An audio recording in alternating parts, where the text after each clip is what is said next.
गरम लागी राजा डोलाई दिहा बेनिया गरम लागी राजा डोलाई दिहा बेनिया गरम लगी राजा डोलाई दिहा बेनिया गरम लगी राजा डोलाई दिहा बेनिया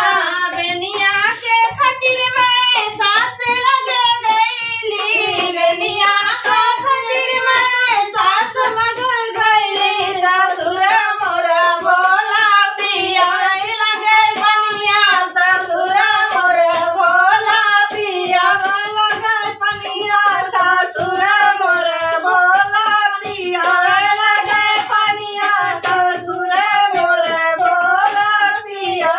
लगे पनिया गरम लागी राजा डोलाई दिहा बेनिया गरम लागी राजा डोलाई दिहा बेनिया गरम लगी राजा डोलाई दिहा बेनिया गरम लगी राजा डोलाई दिहा बेनिया बेनिया के खातिर मैं जेठनी लगे गईली बेनिया के खातिर